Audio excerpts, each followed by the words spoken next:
I think that kind of really nicely steps into another question that was brought up, which talks about that building that communication. So what information should go into one of those transition documents? What types of information would be most helpful for families to be combining to be able to make that transition as smooth as possible? At the Cleveland Clinic, our medical record is all connected. So if a child is in pediatrics and they're coming over to adult, it's all the same medical record. One way of transitioning that I have found to be very successful is if they move the primary care first, like from peds to me, and then we keep their subspecialists with their peds subspecialists, and I'm messaging the peds subspecialist and getting everything on the same page, so now I'm up to speed with everything that's going on. And then when they feel comfortable, and if the pediatric specialist wants to make a transition, then we'll transition, peds gastroenterology to adult gastroenterology, and I already know everything that's going on. But I can message their peds gastroenterologist at any time. So it really is such a nice way to do it. And we're lucky, I think, in Cleveland that all these are so connected, because you do hear about other parts of the country where it's completely disconnected and the parents are the ones picking up everything and moving it over. So I think in Cleveland we're so fortunate. Yeah, there's like 3 models of transition, and there's ones, like you said, there's the one where you move the primary care first, and then like ours is just the opposite, where we move the specialist first, and then we stay, because within my group, your primary care may stay, it may go to one of my partners, but it's still within the comprehensive care program.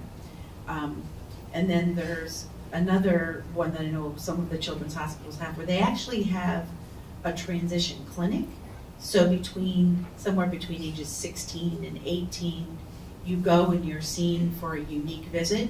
And that has an interesting twist to it that some family members might be interested in, because you're seeing somebody new whose sole purpose that day is just to look at your medical record and to pick out some stuff, and then they work with them, I think, like 3 or 4 visits.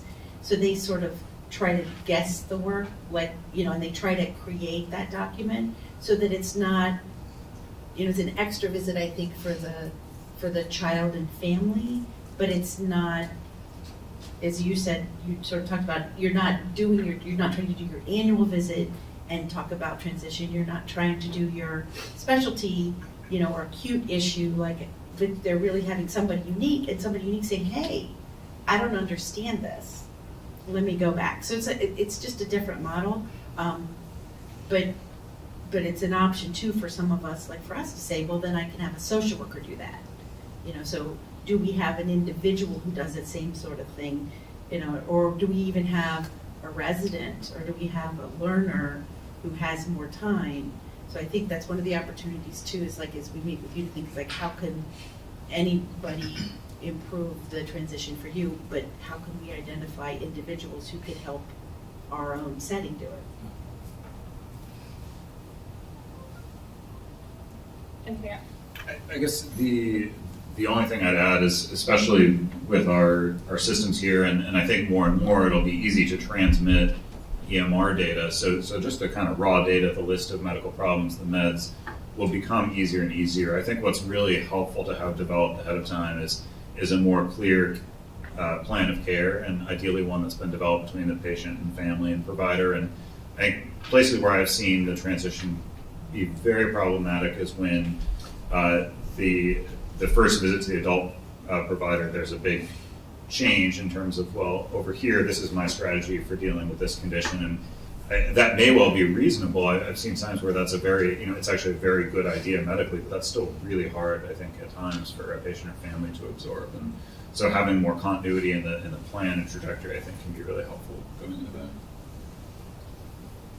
So for those of you out here who might show up in my office, here's what I would have to say. You're already going to bring the most important thing. So my staff will not let anybody get out without finding out who's supplying your respiratory supplies, your GI supplies, your home care, right?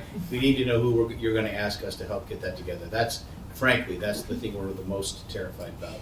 We think it'd be something else, but who's supplying all your stuff? and what's their number, and who's your care manager, and what community agencies are you hooked up with. It usually comes over from Children's. They do a very nice job of keeping track of that, but boy, is that key. You know, meds and problems for sure, but the really practical stuff, the stuff you deal with day in and day out. I think another question that's kind of related to this line of talk is that a couple of families asked about how do they make the new medical home or the new facility aware of unique needs of our kids. So things that might not, as you mentioned, be captured in the medical record, but things that might make a visit go more smoothly or might make a patient feel more comfortable in a waiting room. And I don't know if anybody's had success with how to get that information, if that's best coming from the pediatric provider or from the parent or just getting to know over time. We've done a lot of things over my experience, and I think my personal opinion is that's probably best from families, because you know that.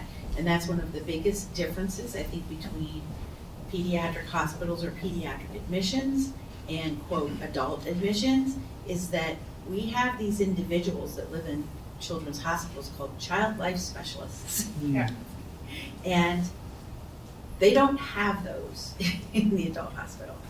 And that's okay, but those are the people that do, I think, at least for the children that I work with, they sort of come in and they help, like, they have the videos that they know that your young person likes, or they have the buzzy to distract you, or they know about, we always use numbing spray if we do this, you know, and they've worked with you and they know your child. But you know that as the caregiver, or even as an individual for like my own healthcare to say, well, I would like numbing spray before you give me my shot, you know? I think that's okay. But I think that part, I think if families can really keep that in mind and then realize when you transition, you might have to bring some of those same things. I mean, the nice thing is that as, you know, everything goes electronic and you can bring your Hulu from home or whatever, then you can bring those things, you know, when you're talking back at the age where you had to have the DVD or you had to have the CD to play things. I mean, I still have individuals that I take care of that they love Barney, right? So how many years ago was that, right? But there's not, it's hard to even get those. So if we're looking at things that are more archival, you know, and it's like, but if that's what calms your young person down to let them know that, I mean, if you can just put it in, and we've tried a lot of different ways, but it always somehow gets erased from like a key point in the medical record. You know, like this is me. Like we were just talking about that. Like, here's a picture of me enjoying life, and this is what I like. So, I mean, and you can bring that to any office, but you have to somehow step out of your comfort zone while asking other questions. Say, I want this somewhere in the record, because you're right, it's not going to come.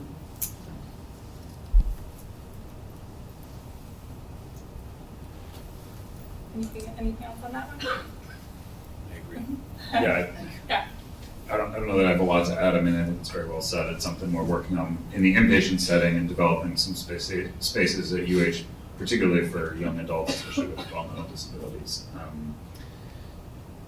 But yeah, that was very well said. I don't think I have a lot specific to add to that. I will say what we're trying to change structurally in the hospital is that I'm never very worried if and it's, as is true in this room, it's mostly the moms, but whoever knows this, whoever the caregiver there who knows the person well, I'm less worried when they're in the room, because I will say, well, what does that mean? What do we think of next? What does sick look like? And they'll say, don't do that. You can't do this. Make sure you do this first. Yeah. So the experts are already in the room. Oh, that's what we're trying to codify. So our plan is to literally have ID badges that are color coded that mean you're one of the experts on the care team, right? You don't have to explain that. The person with I think it's going to be orange. We only have a few. It's going to be one of those colors. I'm going for orange because you can see it from across the room. If you got an orange badge on, the nurses are going to listen to you and about those types of things. I would say if it's a first appointment as an outpatient, feel free, like when you schedule that appointment, anything you need. Like if you want it to be the first appointment, so you're not waiting, tell them, I need the first appointment. Anything you can think of that you need, if you tell them, they are more than happy to help you to make it the best appointment. If you want your first appointment just to be, hi, how are you? Just tell them that. We're happy to do that. Like, whatever it is you want to do for your first appointment, that's what we will do.